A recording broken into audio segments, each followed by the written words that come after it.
Evening. To the First Direct Arena for the Radio Academy event. Does radio have passion for music? Does it? This is the question tonight. The panel hopefully will answer, but we'd really like to hear from you. There will be some live music a little later on. By the way, I'm John Dash, whoever I am. There'll be some live music a little later on, and there will be a backstage tour with the management of First Direct Arena. The general manager himself is conducting that tour. But first of all, I'd like to introduce your host this evening, Ian Bent, who is head of production for the BBC in the North and has an amazing track record. He said, don't build me up too much, please. I think it's fair to say, if you do all the genres of BBC, you're pretty much involved with them all. World Service, local radio? Well, not now. One extra, 2, 3, 4, 5, 6. House. Okay, the full set. So, ladies and gentlemen, 26 years in the BBC. He's going to conduct the session tonight. I hope you enjoy it. Ladies and gentlemen, welcome Ian Bent. Thank you very much. Very kind of you, but it's not false modesty to say that I'm the least important person up here. These 4 people are the people who are going to help us discuss, does radio have a passion for music? All I'm going to do is listen. So we have Rick Witter, possibly one of the most fortunate men in radio, because his 2-hour show on Minster every Sunday night, he has complete freedom to play what he wants. If he wanted, he could even play Shed 7, which is the band that he sings and writes for. They had 15 top 40 hits. They had 2 gold albums. 3 Polydor albums were re-released in the summer. And the last tune that he played on the radio was Rings Around the World by Super Furry Animals. That's Rick Witter here. Here we have Dixie, David to his mum, Dixie to us. He's won 2 top radio awards. Now, radio awards, the phrase about radio awards is they're like piles. Sooner or later, every arsehole gets one. But there are some that really count. And Best Breakfast Show at the Sonys and Best Presenter at the Arkiva are 2 of the ones that Dixie's won, and they're the ones that really count. He's been, I'm happy to check here on my notes, he presents the breakfast show on Heart, he's been on Galaxy, he's been on Kiss, he's been on Hallam, Juice and Viking. And the Heart network of stations across the country boasts 9 million listeners a week. The last music that Dixie played on the radio was Stay With Me by Sam Smith. Alan Raw, this is Dixie, Alan Raw on the end there is the Chief Executive Officer of the Creative and Culture Company. He is the inspiration and brains behind BBC Introducing, which is the network of shows across every BBC local radio station which pioneers new music. And it's become a national brand, and frankly, he invented it, so takes all the credit for that.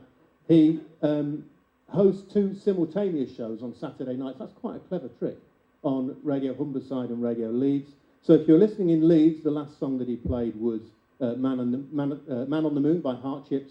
If you're in Hull, it was the Shannon Riley Trio singing Alone Again. So that's Alan there. Andi Durrant started at Kiss 105 in Leeds when he was 16. That was last week. Last year, he had his own programme on Capital and he quit. He set up his own distorted radio company, radio production, and he's worked at Kiss, Capital, Juice, and now his programmes are taken by stations all around the world. I had a look, and his Electric Playground music programme is heard on radio stations on every inhabited continent on the planet. Boasts 4 million downloads a month, I think, and the last music that he played was a mix by Michael Woods recorded at the Beta Club, which apparently, every time I'm in Colorado, I'm there, is 1909 Blake Street, Colorado. So that's Andy. So perhaps a welcome for these people, please. You'll need a microphone. I think it's already on. There we go. Beautiful. We're asked to discuss, does radio have a passion for music? I think that in terms of hours on the radio each week, Dixie, you do the most at the moment. Does radio have a passion for music? Oh, and you come to the Heart presenter first. Yeah. Yeah, I think it does. Depends where you look for it, though. On the radio, it's there, but where are you going for that passion? I would bat back to you. Well, if I come to Heart Breakfast. Yep. You will get me providing more music variety, and you will get a beautiful selection of music that will improve your day and it will improve your mood. And I'll get excited about it. I will get excited about it. I heard you this morning getting excited about Craig David. Oh, Drake, do you know what? Do you know how funny that is? This will be in the time tunnel, which is a bit like your golden hour, your 10 at 10, whatever. Why we're all still doing that competition, I've no idea, since like Google came along. What's the year? Oh, jog on, dickhead. Go on Google. The thing is, that was actual music passion. Yeah. Because I was excited about playing Craig David. Was it Fill Me In? It was. Was it Fill Me In? No, it was 7 days. The days of the week. One day to Friday on Tuesday, yeah. I'm excited about that because I don't play it every day. So the passion you would have heard this morning, I would have delivered that. Oh, Craig David's on after 9. I love Craig David. We all love Craig David. Craig David's a bit of a joke in a good way. He's ripped now. He's done well for himself. That's nice. But I was excited about that tune, so I had passion for it. So does that answer your question? Yes, I have passion for that music. Do I necessarily personally have passion for all the playlists, the tracks I play day after day after day after day after day? I'm not sure. Okay. We'll come on to that in a minute. Alan, BBC Introducing, does radio as a whole have a passion for music? Well, it has a hell of a lot of curators. An awful lot of people who are listening to a hell of a lot of music for many, many, many hours a day and filtering it down to ones that they really, really like. And by the time they get to that point, then they've got a passion for music. And then other people will look to those curators to maybe be a bit of a beacon amongst the ocean of music you can get hold of anytime you like. It comes free with your phone. So it's nice to see that there are curators about, and we call them sometimes radio presenters. And on that occasion, when the radio presenter goes on the air, if they've chosen the music themselves especially, then yeah, they've got a passion for music. Andy, did you set up your own company to make your own programmes because radio didn't have the passion that you wanted it to have? Yeah, I guess in a word, yes. I think that radio does have a passion for music, but you have to look in a very select amount of places. BBC Introducing, Radio 1, XFM, Kiss. There are places you can hear new music. There's a lot of cool local things. When I'm kind of travelling to and from gigs on Saturday nights, we flick through, and there's a lot of BBC local stations that do play a lot of new music, a lot of local music. But there's nowhere near enough, I guess, would be what I would say. I mean, you have your creators, your curators, so we're talking about, in my kind of area, in my scene, there'll be your Zane Lowe's and Annie Mac and Pete Tong and Eddie Temple Morris. I guess my main worry is where are the next generation of Zane Lowe's going to come from? Because I don't think an 18-year-old with a massive passion for music now who really wants to take that to a radio station, I would worry that they would find anywhere to get on air now. And so where's that going to be in another 5-10 years time when those guys are kind of reaching the end of their tenure? How do you replace them, and what kind of a state are we going to be in then? Okay, thank you. Rick, do you think radio has a passion for music? We're going to be done in 5 minutes, aren't we? Well, yeah, I do. I mean, I agree with everything that's been said so far. I'm in an unusual position where I can play whatever I want for 2 hours a week, which should be 3, but I'll have a word with the guys over there later about that. But obviously, for my own peace of mind, because I sing in a band and I have a following of people who like the band that I'm in, I couldn't just play any old thing because it'd be attached to my name. So I thoroughly love pushing the passion across on the type of music that I like. I understand there's various different styles of music that need to be heard, and there's many stations that can do that. But yeah, I believe you have to have passion for it, or what is the point at the end of the day? You know, I mean, I have features where I have like unsigned local acts, or indeed around the country now, because a lot of bands send the demos to me to play, and I believe that's very important for the next generation of bands that are coming up, because it is very difficult to get playlisted, to get signed or whatever. So yeah, I think there should be, and there is, certainly for me, a big passion. There's a pause. I stumped you. Yeah, I'm interested in. I think, see, when we talked about a passion for music, we've all talked about new music, and surely radio can have a passion for classical music, for jazz, for stuff from the 1970s. And when we're seeing particularly brands split themselves into 80s stations and 90s stations, isn't that showing a passion for music? Isn't that showing that we want to showcase this kind of music?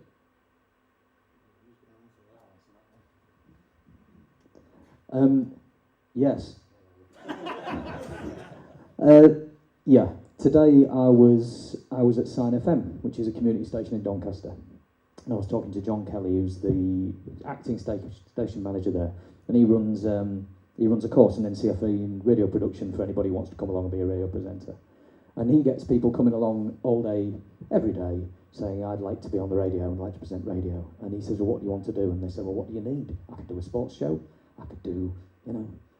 And he said, well, what are you into? And the ones who say, well, actually, you know, I'm really into bluegrass, jazz, banjo music only, he'll say, right, that's brilliant, and yes, let's get you trained up and let's get you on the radio. Because within community radio, there is loads of passion for music. Particular types of metal that I don't know the name of have their own show and their own listenership. And the person who's presenting is really passionate about it, and the bands who are sending it to them, if they know about them, are really sending some very interesting things that nobody else is likely to get, never mind hear or play, and then they're putting it out as a curator doing that. And so within community radio, there's loads of different types of music, split up in the tiniest little compartments, loads of different types of music available, and community radio has a massive listenership because there's so many community stations. But on the bigger network, it's not quite the same. But isn't that because the bigger networks need listeners? Community radio don't need listeners. Community radio needs volunteers. Commercial radio, BBC radio, needs to justify itself with listeners. So they can't get away with playing a tiny little niche that will alienate far more people than it will appreciate. You're absolutely right. I mean, BBC Introducing's been a big help, I would say that. I should have worn the T-shirt tonight. More subliminal branding.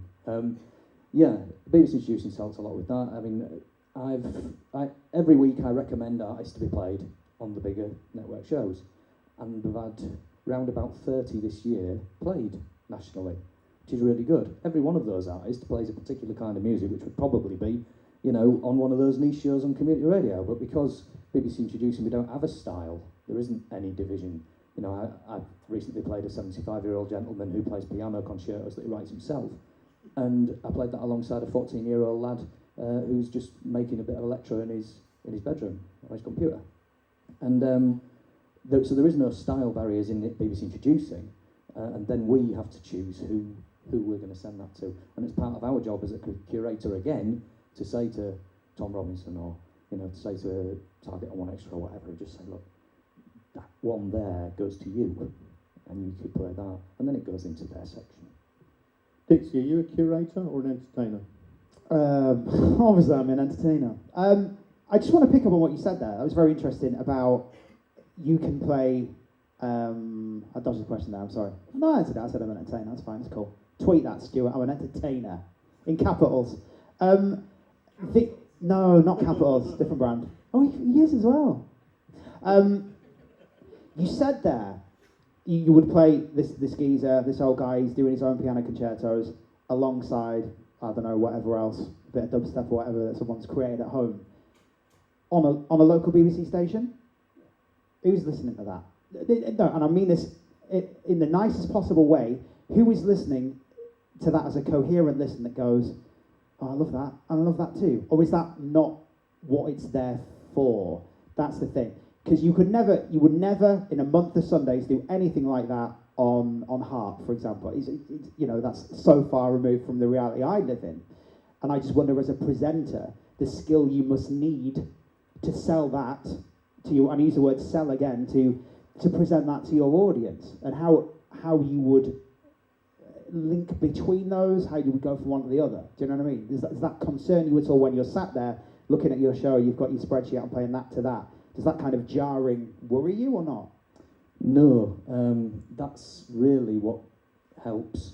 You see, the majority of the people who listen to my show are writing an essay on their laptop, and they're really, really tired, and for all kinds of reasons. And they've got a window open on their laptop with my show playing on it, probably. And if I play 3 songs, which are even similar, I've lost them. Really? So they want that. I need to I don't be want to say variety. Christ, jarring but is yeah, good. Yeah, that's Yeah. what you want. What I don't want is by the end of the 2 hours then to go, when did that finish? You know, I don't want that. It's because the purpose of what I'm doing as well is after every tune or before, I'm saying what the Facebook page is of the person I've just played, where they're playing next, how you can get onto their campaign and follow them. And I want people to hear and remember those bits, or preferably just think, fabulous bit of procrastination, stop the essay, go on that. Yeah. Andy, you have complete freedom. You can put anything you want on Electric Playground, and the programs that your company makes for other DJs, complete freedom. Mm-hmm. But I've always had complete freedom since the only reason I got into radio is because I'm not a funny guy. I'm not an entertainer like Dixie is. I'm not I can't do the jokes and the funny links. What I can do is find something that I absolutely love and do the best I can to try and bring that to a different audience and someone who might not have ever heard that kind of thing before. That's what radio is for me. So when I was like 15, 16, my kind of background is, I was a normal, living in suburbia in Yorkshire, and the test transmissions for KISS started. And when you are kind of 15, 16 and you're looking for like a sort of a purpose and a future career, the music for that started the test transmissions, and it was absolutely like music from outer space. It was like aliens had landed in Yorkshire, and it just blew my mind. And I was like, I have to be part of that. Now I guess I'm kind of going off topic here, so I apologise, but I would be surprised if that's happened to anyone for quite a long time. Now, it might be because I'm 33 and I'm kind of getting on a little bit more now, so I've maybe a little bit jaded to, and I've heard a lot of stuff and everything's on demand, so I can get anything whenever I want. But I wonder, I'd be interested to know what other people think about when the last time they turned the radio on, an FM or digital radio station, were just so blown away that they had to stop whatever they're doing and it changed their life, because that sort of freedom is gone. It is still in places like the BBC. It's not so much in commercial radio. And the reason that, that I got into it was because of having that freedom and being able to find records that are really different and really exciting and really push the boundary and get in trouble quite a lot as well. I've got in trouble so much. I mean, but that is the sort of fun. That's the fun part of it. But isn't the risk of that what you're doing is a bit self-indulgent? You're doing it for your own benefit, and you just kind of hope somebody else will like it. Whereas what Dixie's doing, he's absolutely bang on the listeners at the heart of what he's doing. That is kind of one way to look at it, but I think it's not a self-indulgent thing. If you're, don't get me wrong, there's a lot of people on the radio who are there because they've got a massive ego, and the music's aside to that, and that's kind of not what we're discussing. But I, it's not a self-indulgent thing if you're genuinely. I mean, I get sent between 800 and 1,000 records every single week. And we listen to all of those, don't get me wrong. Really? I've helped downloading them. We have a little team in the office, and we have people who grab them all for us. But then we do listen to every single thing. Not for long, it'll be a few seconds of each for a lot of the time, which is not great, and I'd like to listen to more, but there's not enough hours in the day. And it's not self-indulgent if you genuinely love that, and you think that a lot of other people will love that as well. And it's got to be done in context as well. I mean, especially when you're on a big network like a Capital or something like that. You can't just go on and play a completely, random 2 tracks together.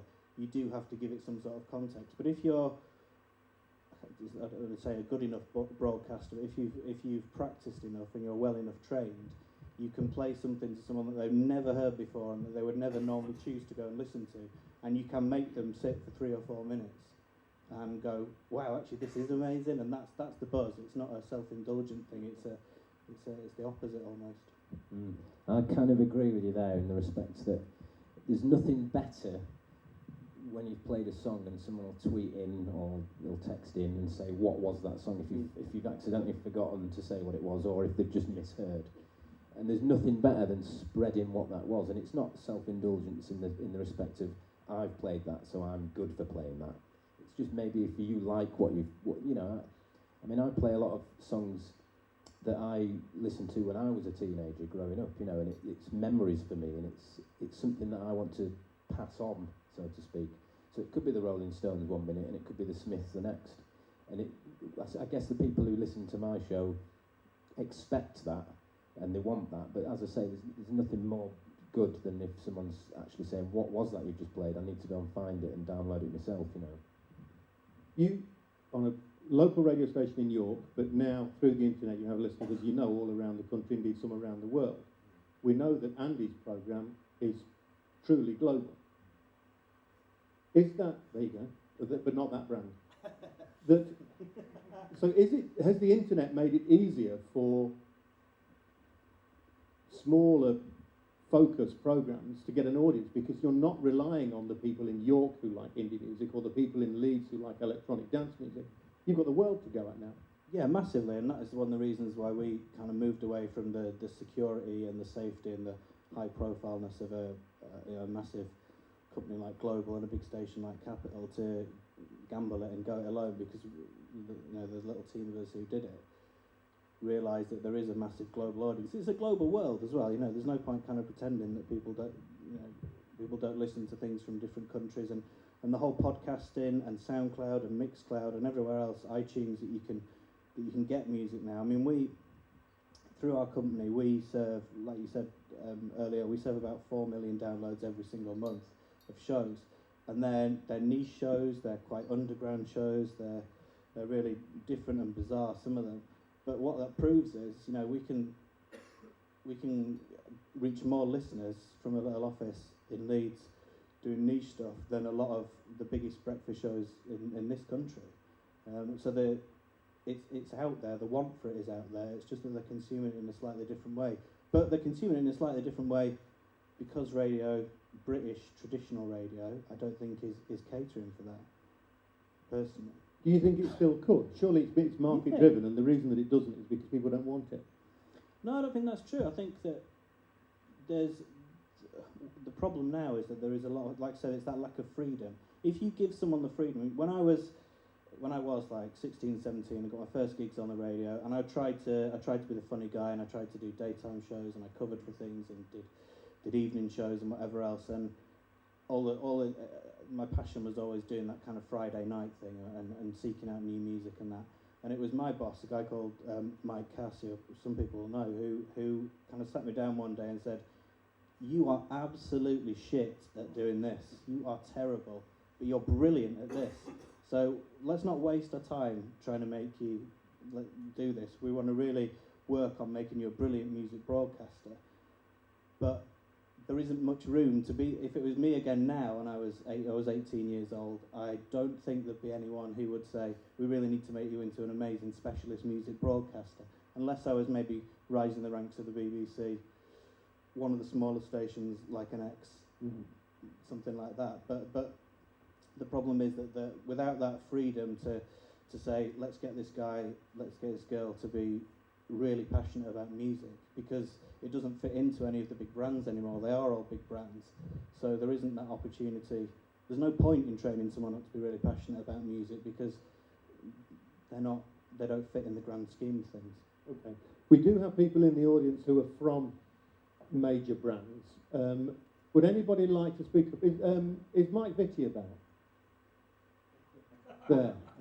Mike has been a very experienced programme controller for many years and has been responsible for playlists. Do you think Andy's right? Do you think a young Andy would be given that kind of encouragement nowadays? I think it's tough, to be honest. I mean, you know, fortunately, when I was programming at Jazz FM, I mean, that was a radio station that was full of passion for music, you know, whether all different genres of soul, jazz and blues and all of that. And I was surrounded by a lot of very talented members of the team who were just able to pick, where they were given the freedom and the license to be able to broadcast the music they wanted. And the reason for that was, when you take on somebody like Robbie Vincent, for instance, who used to do the Soul Show on a Sunday morning, who would I ever be to actually say, do you know what, you need to play that song? you know, because I would never be able to have the experience to do that. I think there's two questions here in my mind, really. I think, firstly, it's just a personal opinion, is that I think the BBC actually is doing a great job at the moment. I love the whole BBC music thing, but I do think sometimes the BBC networks get wrapped up in audience chasing, and you're a public service broadcaster, and that should stop. Because, you know, there is an opportunity then for commercial radio to carry on chasing the audience and running that as a business. And then that offers the opportunity then for the business side of things to do the homogenised radio station brands like Heart and Capital and all of that kind of stuff, because there is obviously an audience for it, because there's lots of people listening to it, so clearly something is right there. You know, it's not all perfect, but clearly it's right. And there's also an audience for Radio 2 as well, so actually I think, you know, there needs to be some clear dissection as to what it is that people are trying to discuss here. Is it, you know, are people just pissed off with Heart FM? Or actually, do they not think the BBC's playing enough music, you know, in terms of the way it actually presents programmes, and maybe it should have more specialist shows on and less networking, and maybe repeating programmes in the middle of the night's not a great idea, and perhaps maybe there's a more option for Trevor Nelson to do more soul shows and things like that. You know, because those guys, you know, having a great passion for music and putting a fella on at 2 o'clock on a Saturday morning, what the hell's that all about? You know, so Trevor Nelson really should be on somewhere else in the day where people can appreciate what it is that he's doing. And I think that that's part of the problem. That's just my opinion. No, thank you very much, Mike. We've got one more. I'm not sure who this is going to be, so I'd be grateful if you could introduce yourself. Good evening, it's Ricky Durkin, news at 10:02. I am in commercial radio. I have a question, actually. Should the BBC radio division be privatised, do you think the music policy would change?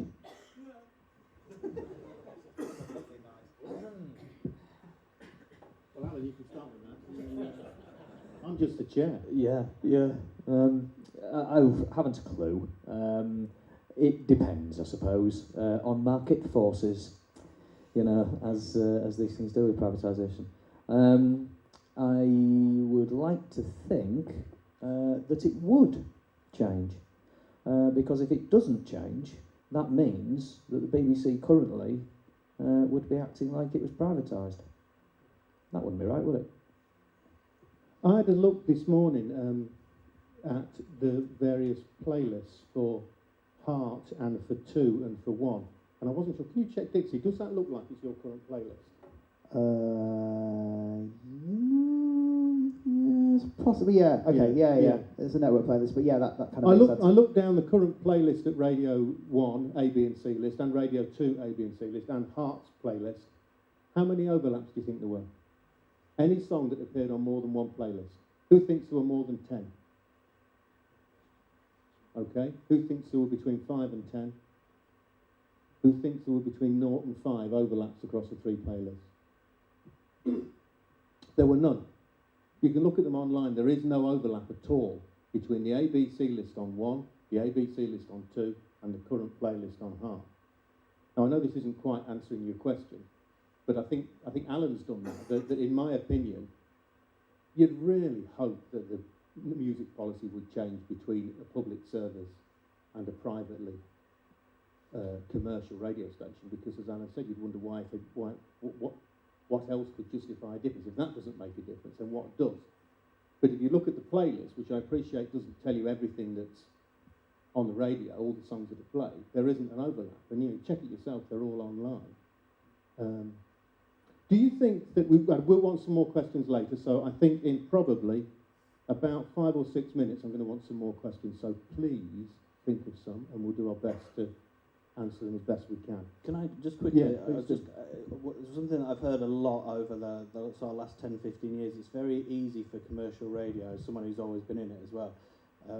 It's an excuse that I've just heard a million times before, where it's like, well, we'll let the BBC do that. The BBC do that very well, or and it kind of it gets commercial radio off the hook a little bit. It's kind of like, well, we're there to make money, which they are, and we're there to chase audience, but that doesn't mean that you can't push the boundaries a little bit every so often as well. And it's not just the job of the BBC. I mean, I think if you've got a massive license to broadcast to a huge amount of people, I think kind of just always giving them Coca-Cola and McDonald's isn't the most responsible way to spend that license, I would think. But who's going to fight that? Andy, is the point. You know, you're on Capital, you have those listeners. Yeah, you can play what you want every third or fourth record, maybe. I don't know what the scenario was. Yeah, you can play that, but as long as you play Robin S after it, it's fine, kind of thing. Who is anybody there to ever challenge that? Or No, are we doomed commercially? I don't know. No, not necessarily. I'm not saying that it works. Like, you know, Capital and Heart and all the rest of them, they do get great audience and it's good and regular. I'm not saying that it doesn't work. What I'm saying is there's almost a kind of moral duty to just every so often push those boundaries a little bit and be a bit more passionate and kind of help the music industry, whether it's the British music industry or the worldwide industry, to do something a little bit more exciting. But can't we be passionate about the mainstream? Yeah. The audience loves, a significant part of the audience loves One Direction. Why can't we be passionate about that? You can, absolutely, but the problem is you still that gets, you kind of get set in that channel and that's all there is. There is other things. That's what I'm kind of saying, that there's a periphery of really exciting stuff, and it's not always, it's a bit of an excuse for commercial radio to always say that's the BBC's job. It is the BBC's job, but if you've got a big license and you're, like I say, you're broadcasting to a lot of people, I think you also have a little bit of a duty to just not always, you know, we're always going on at fast food companies for kind of just pushing food that's bad for you. And I'm not saying mainstream is bad for you, I don't want to get that wrong, but it's helpful and it's useful and it's good for everyone just to push it a little bit further now and again, I think. Do you think, sorry Rick, I recognise you probably want to say something there, but the point that Ricky was making, that the BBC is pushing its specialists to the edge where it should be bringing them more to the middle, would you like to see that? And displace Ken Bruce with No, because I don't want Guy Garvey, with Mark Riley? No, I mean, if I'm sat in the office or I'm working in a factory or I'm kind of at home looking after the kids, I don't necessarily. I want something that is safe and friendly, and I know what I'm going to get during those kind of hours. I'm not saying that. But I think the argument is that you can get that. We should leave commercial to do that, and the BBC should be off being more experimental. And I think forgive me if I'm misrepresenting what you said, but I think the allegation is that the BBC is playing too safe in the middle of the day when it should be using its unique position to be more risky. Yeah, is that a fair comment, what you were saying? Yeah. Yeah, I kind of would go with that, yeah. But it still does do a great job, and it still pushes it further than a lot of us would think. It's very easy to say that Radio 1 and Radio 2 do play it very safe, but certainly Six Music don't. You know, you listen to Breakfast on Six Music and you'll just hear the most utterly bizarre records now and again. That's great. It's good that someone is doing it. Well, I love that. That's kind of what I think you should hear, really. Yeah. And I was going to say, going back a little bit about One Direction, there's always going to be a One Direction, and there's always going to be a Radio 1 to play it. You know, whoever it is, there's always going to be that pure pop fodder for the kids. You know, I mean, we used to get played on Radio 1 in the 90s, and then that horrible word demographic came up, weren't played anymore, so I haven't listened to Radio 1 since then, since probably about 1999.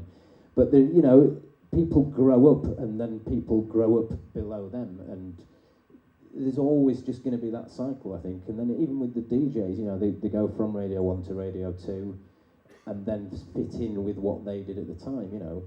So God knows where Chris Moles is going to end up. But I'll ask Telly, him. probably. He's tried that. Yeah. But, you know, there is always going to be there is always going to be new pop, and Radio 1 will always cater for that. You know, they're very for the young, really. I think personally, through the day anyway. Dixie, do you feel ever hamstrung by? I mean, you're told what you've got to play, which doesn't mean, of course, you don't like it. But would you ever sit there thinking, I really want to be playing this record? Yeah. And I kind of hark back to modern history. I was thinking about this on the way here tonight. I was on Real Radio, which, you know, became Heart. We lost a lot of good people. But that happened. And I remember a bit of the freedom. We had this weird scenario at Real. We had 2 years of this whole separate thing where we didn't really know what we were, and we had more freedom. And back to the golden hour, where you heard Craig David, or whatever we call it, on whatever station we're on these days. We we used to have a free choice. Myself and my co-presenter at the time, Gail, would be like, right, we'll pick a song from this year and really go for it and be passionate about it and pick something, as long as it was in the system, and go for it and punt for votes and be passionate about it. And they were good times, and you could get behind that and really, I spoke to Andy at the bar earlier, Zane versus Today on Radio 1, Zane versus Fern, they're playing some records. If you've not heard it before, one goes up against each other, they'll have an adjudicator, in this case Mr. Jam, calling the round who had the better track. And Zane is dropping Johnny Cash and Hurt, lunchtime, Radio 1. And it sounds amazing. I remember playing that record on real radio in a golden hour feature, and again, it sounded amazing, and people voted for it. I would get passionate about those things, but I also now have a responsibility of the brand I'm on. As Andy said, he'll flick on art if he knows what he's going to get. We all like a Big Mac now and again. You know what you're going to get. It's the same. It's nice. It's safe. But also, your listeners are passionate about it. They are. That's what they're tuning into because they like it. Not for the Herbert that introduced it, honestly. Yeah, they do like it, but they like it because it fits in with their lifestyle. You are asking something else of your audience. You want them to interact. You want them to stop what they're doing and go, Jesus, what was that track? What was that, man? What was it? Whereas I'm on in the background, they're getting the kids to school, it's breakfast, and as Andy said, outside of Six Music, who's really doing that at breakfast time? And if you want to listen to the music you're personally passionate about, put a CD on in the car. But you're not going to get your travel news. Alan, you worked with John Peel a bit, and John used to deliberately sometimes play things that he knew half his audience would hate. And he'd kind of want to do that. Do you ever do that? Yeah, I was one of those bands he played that half the audience hated. But why do you want to do that? Why do you want to play music that some of your audience will go, good grief, I'm not having any of that, thanks? Well, in reality, I am a cut-price John Peel, and I have really learnt. I've not been trained by anybody to do this, except by listening to John for many years in my youth, and then going and getting played as a drummer on his programme and getting to know him a little. And also he gave many presenters around the world the great excuse to get things wrong, because it was actually part of his style and it was all right. And we call them John Peel moments, and it's okay when stuff goes wrong. But I don't know. I mean, it's. Go on, ask me again. Do you sometimes play things to deliberately offend your audience, and if so, why? Offend's a strong word. That's the one I'm struggling with. Alienate. Ooh, okay, yeah. I don't know. What I do is I ask of my audience that they hang in there through the one that's coming up, because the one after it's worth the wait. Very good. I'd like to go to some questions now. Please don't be shy. It would be helpful, I'm sure, to the panel and to me if you could explain who you are, and if you would like one person in particular to answer your point first, then that would be handy too. Well, hello. Oh, hi. My name's Rob. I'm actually just fresh in from Dubai, where I was doing the breakfast show out there on Channel 4. To kind of like pick up on what Dixie you were saying, it's kind of like, it's not, does radio have a passion for music? It's more like radio has kind of a passion for the mood, for the trend. Radio seems to kind of go into two kind of factions that you seem to be describing. That you've got radio as the kind of like educational side, we want to tell you about this music, or you've got radio that kind of wants to fit in, as you said, into kind of the trend that's already there.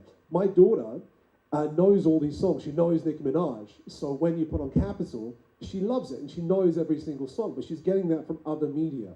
And I think that's something that hasn't been brought up yet, about radio as a part of a bigger thing. It's a bigger kind of media network where the trends are already there. They're already kind of created through Vimeo or whatever it is, YouTube. Everyone knows the songs. So I guess my kind of question is, do you think that would ever change? Or is kind of radio stuck now, commercial radio in particular, stuck within that kind of mood of going with the trends rather than setting the trends? Yeah, I think it's interesting what you say there. If Minaj drops Anaconda on YouTube, suddenly everyone's talking about that. You check Facebook, you check Twitter, it's all there. It would be folly of Capital not to jump on that the next day and reflect that trend. However, if suddenly someone in a room in London decides, right, Heart or Radio 2 is going to play this tune, right? We're going to sell you this tune. We can create our own trends. BBC can do it, Heart can do it. If you've got enough listeners, I think we'd all agree, if you want to champion an artist, you can do that. YouTube can champion an artist, and then we can reflect that trend, but I think radio can also do that. BBC Introducing can do that. If you find a great act locally, you feed it back to Radio 1 plays it, suddenly they're doing Glastonbury on a little stage next year, and there are introducing stories that have done that on that trajectory. So I think radio can create trends, but it's also there to reflect it at the same time, I'd say. I think, yeah, totally agree. I think what's kind of interesting about that is that what you're saying is radio is becoming just a kind of way to reflect things that are happening on the internet, which is a little bit scary. It's a bit like saying, well, let's just see what happens, and we'll just react to it, and we'll just play whatever the kids or the older people are kind of listening to. And the problem was before that, radio created that sort of thing. So it's a brave new world, and it's the same. It's the reason why we do all of our programs digitally, and everything's available on demand instantly, because that is where a whole new generation is getting their music from, and is getting their trends and passions and everything else from. So that the problem is that if you're growing up and you're very young and you're consuming all of your music that way, then there's no point. Why would you then?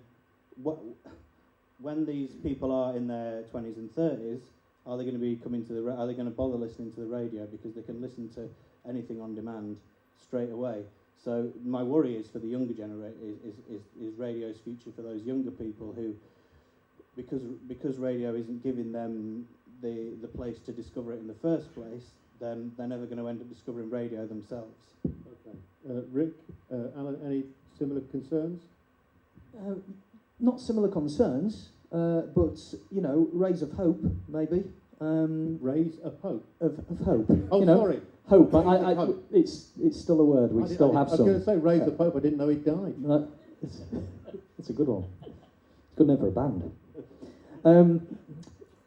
Yeah, it goes back to the first thing I said, really, which is about curators. The internet is an ocean. There are a hell of a lot of shows. There's a hell of a lot of stuff you can listen to. You can be really selective. There's quite a few shows that I listen to on Mixcloud because I can't get them anywhere else. Because the community station shows, and they're in areas that are too far from me to get on FM. So I listen to them on there. And there's a hell of a lot to choose from. And through listening to those, I end up finding others, and then, and do it that way.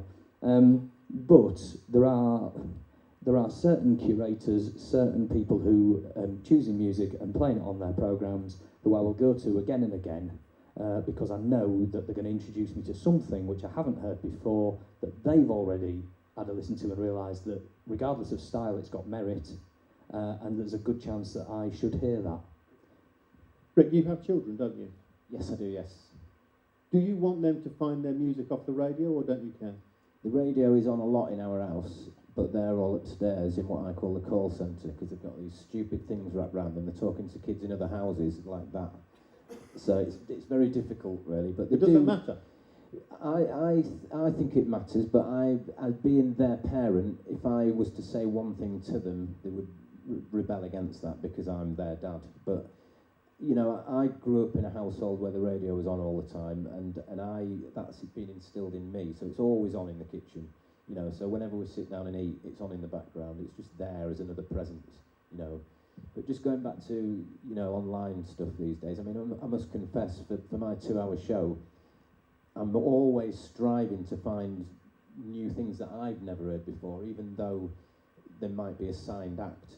So I do browse a lot on YouTube, and one thing that I might pick up on and like links me immediately to something that's similar to it. So I can spend hours just searching out and finding bands that perhaps have a deal but don't get heard. And again, it just goes back to that passion of going, brilliant, I'm going to download that and I'm going to play it on Sunday night. Okay, thank you very much. Another question from the crowd? Yes, hello, who are you? I'm Pete Edwards from the National Media Museum. I'm a website manager there and invested in digital quite a lot.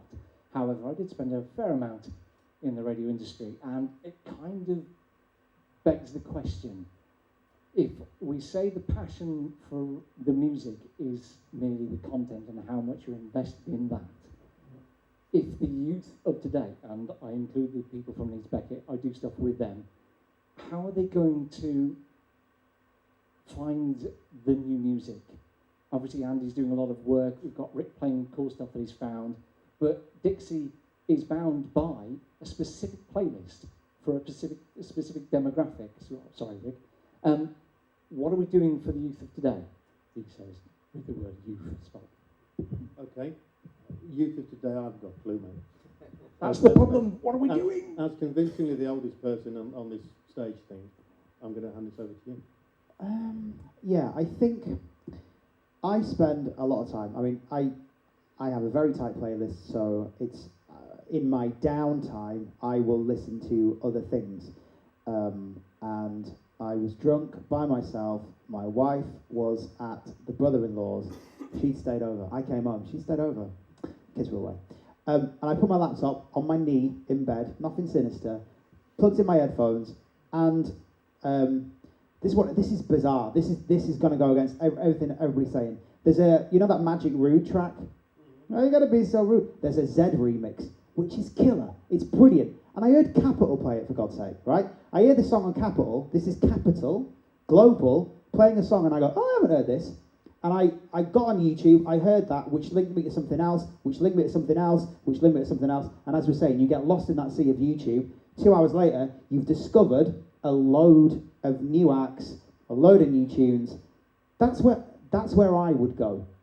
My kid is, my little boy is 7 years old. He will go on YouTube, he's looking at how to play Mario Kart, but that's where he will go. I don't think, But as an industry then, should we be worried? I looked at the radar figures, and of the 200 most popular stations in the UK at the moment, according to number of listeners, all but 11 of them are music stations.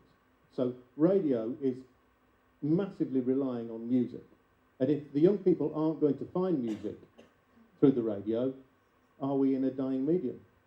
Well, that's your next talk, isn't it? Oh, is it? Does radio have a passion for personality? I don't think I'm booked See for you that next one. week, guys. But that's what it is, though, isn't it? What's the radio there for? Is it to bring new music to people? Is it to just give you something safe that's on in the background? Is it there to shock you? I listen to a lot of talk radio because I have enough of music radio because I do that at work. In the car, I like to listen to someone having a chat. It's a debate for another day, I suppose. But does it keep me up at night that radio has a future? A bit, because it's our bread and butter. But it's still there. For 10 years we said radio's dead on its arse. But we're still going. Still 90% of the people listen to us. Anybody else worried about our future? Yeah.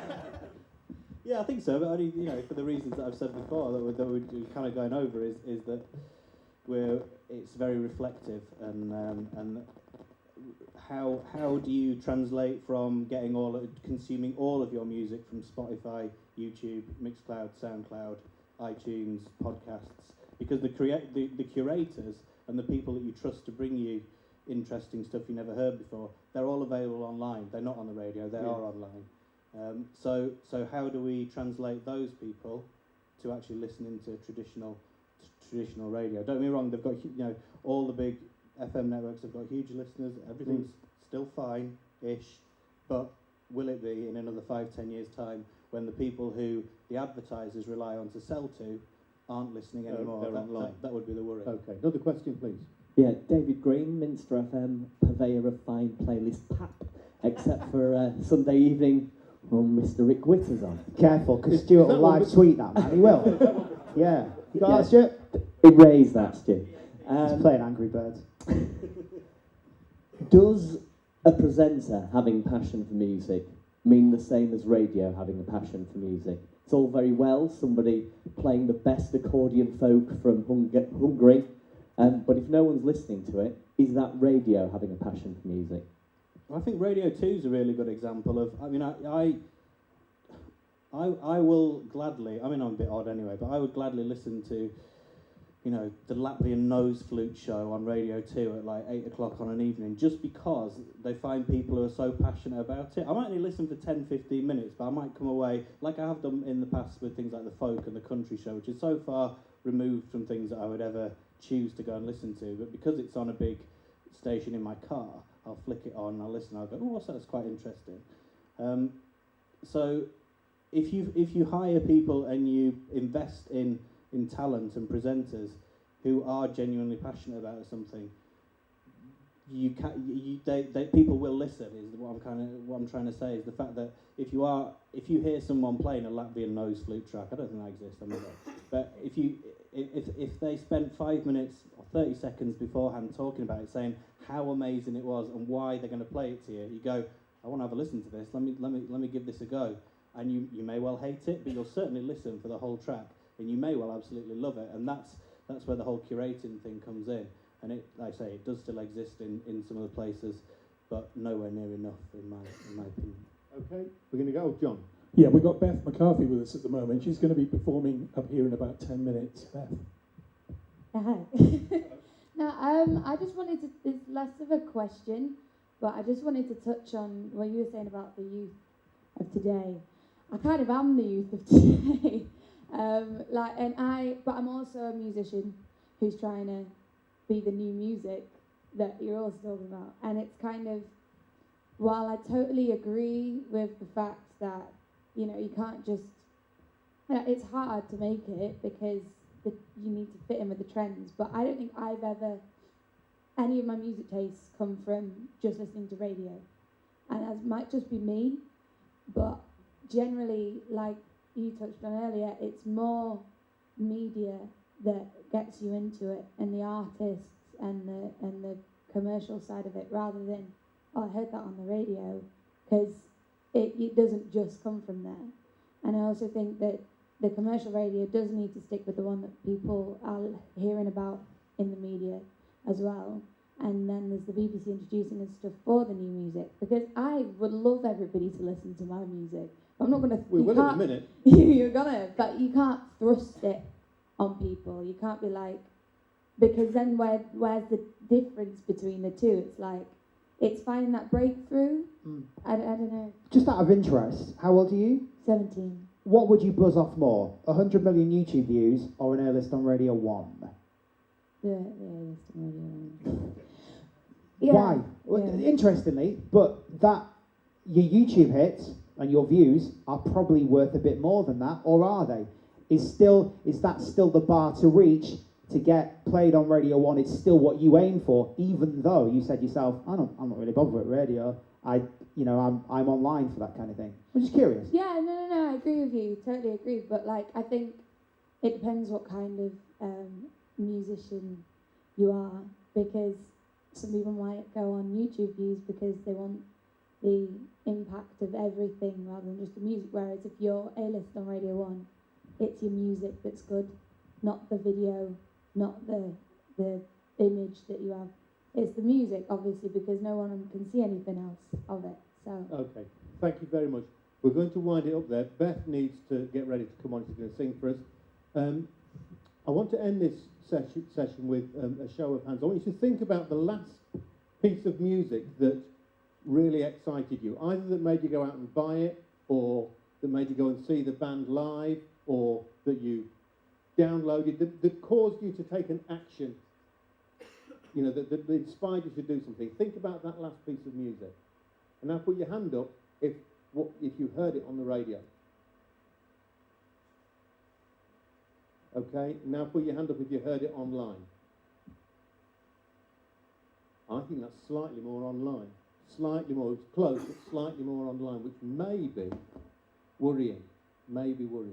On that upbeat note. Perhaps a round of applause for these four people, please.